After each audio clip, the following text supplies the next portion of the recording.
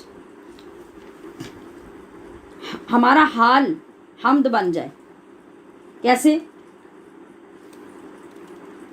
ہمارا دل اور ہماری روح اللہ کی تعریف پہ مشغول ہو جائے.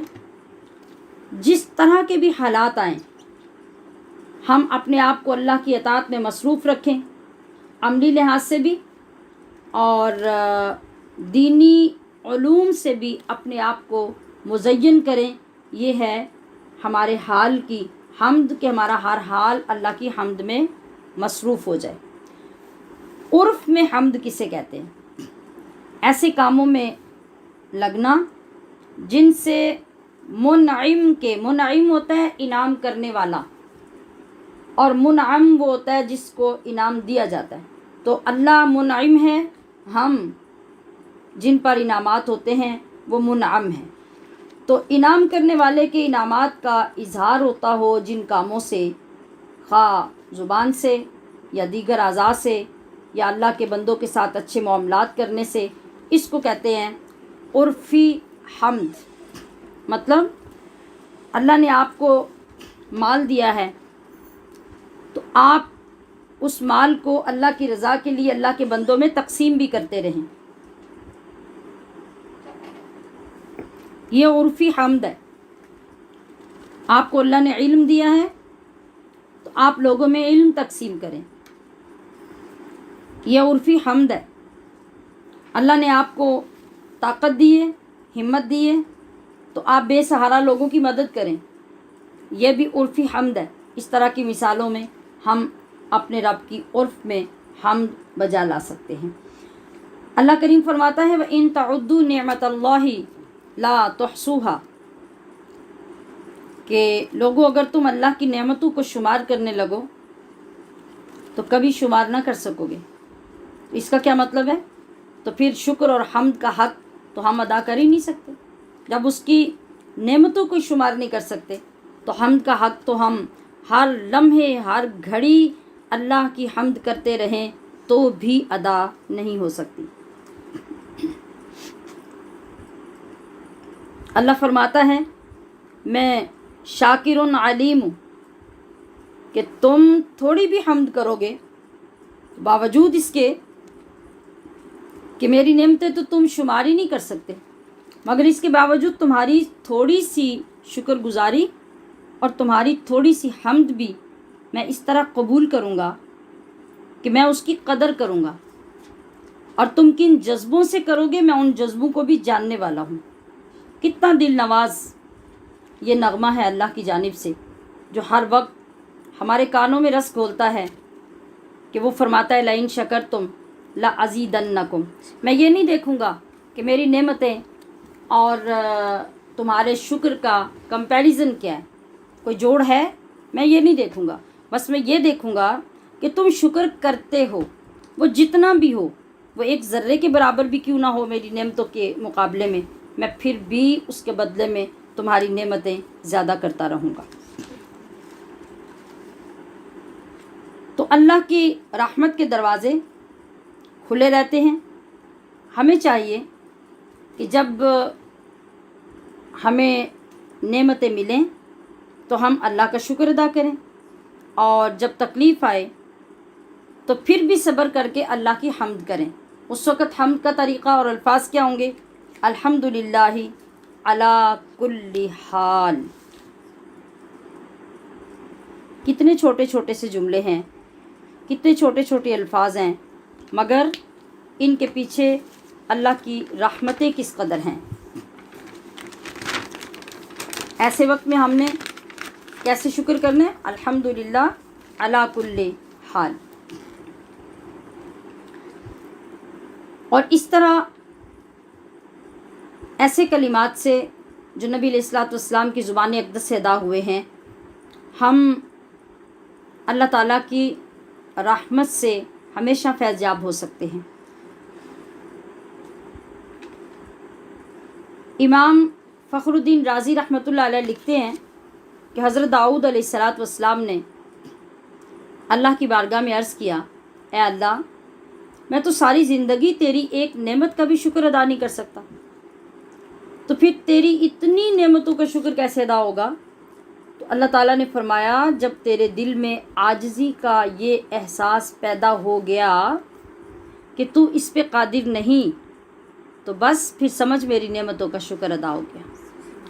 یعنی اللہ دیکھنا ہی یہ چاہتا ہے کہ میرا بندہ میرے سامنے عاجزی کرتا ہے یا اکڑتا ہے، تو بس جب عاجزی اللہ نے دیکھ لی تو اب وہ کاؤنٹ نہیں کرے گا کہ نعمتیں کتنی ہیں اور شکر کتنا ہے، بس وہ یہی دیکھنا چاہتا ہے۔ تو اپنی طاقت کے مطابق شکر میں مصروف رہو، اللہ تعالیٰ تمہاری نعمتوں میں اور برکتیں کرتا رہے گا۔ ایک بات یہاں سمجھیے کہ اللہ تعالیٰ نے اپنے کلام کی ابتدا حمد سے کیوں کی؟ بڑا خوبصورت لطیف نکتہ ہے۔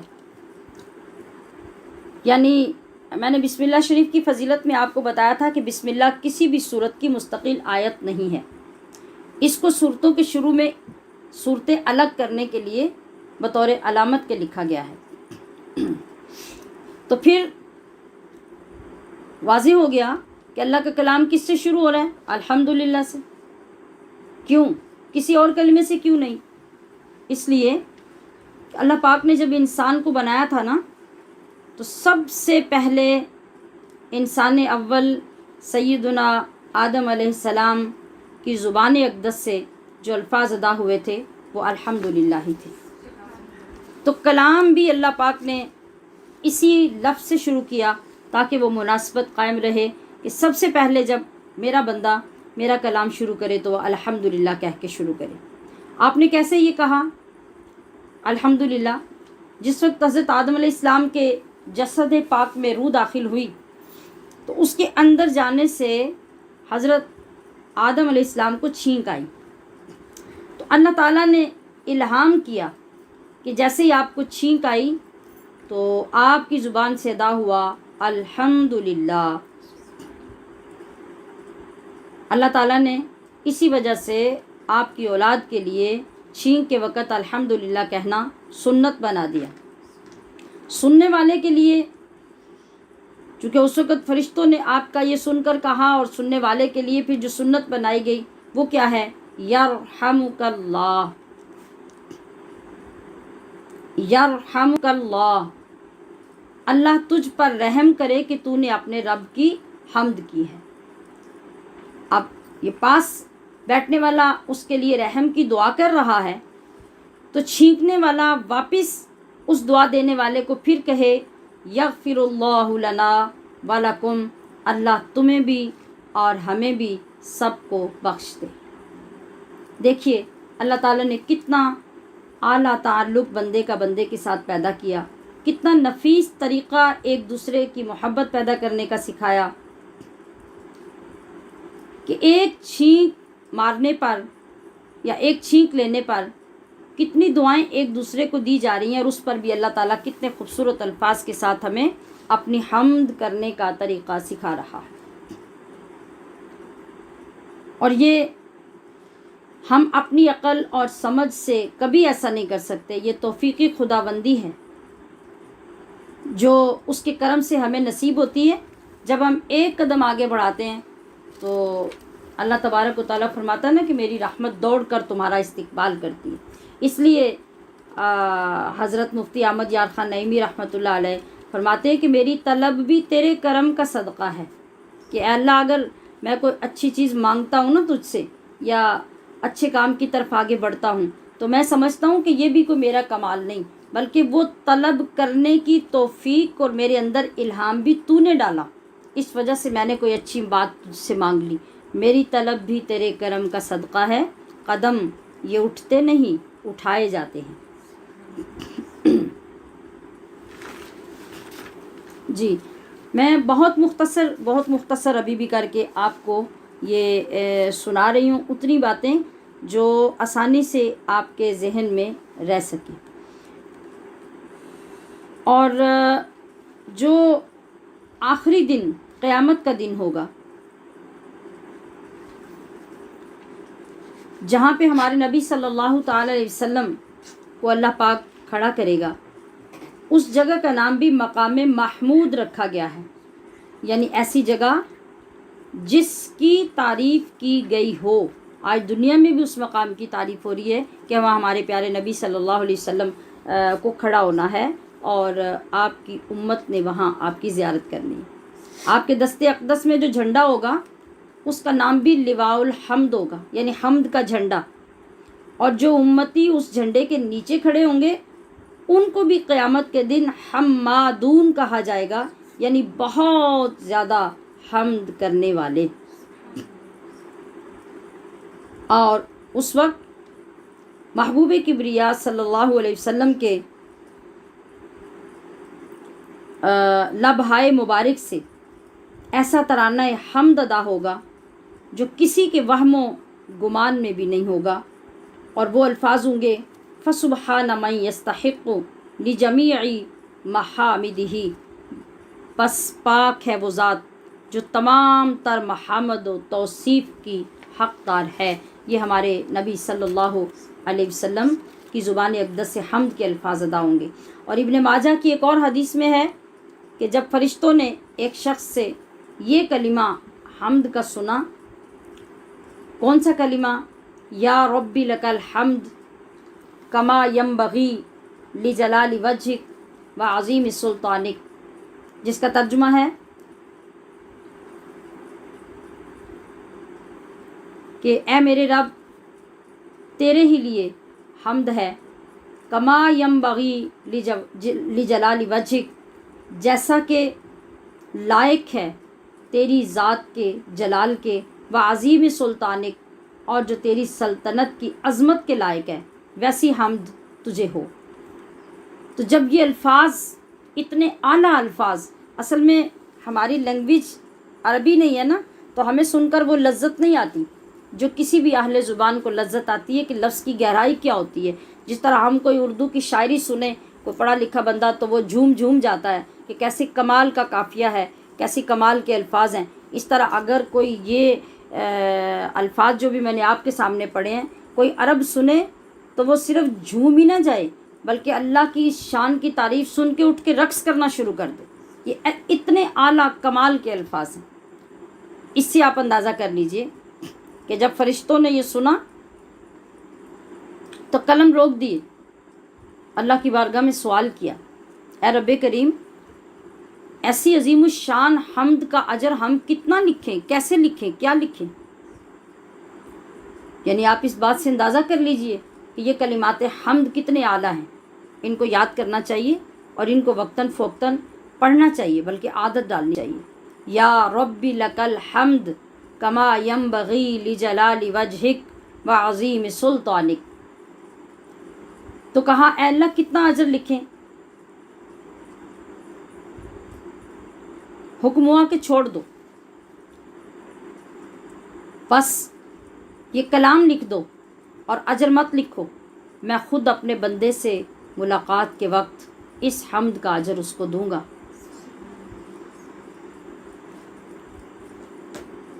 تو یہ وہ حمد کے کلمات ہیں.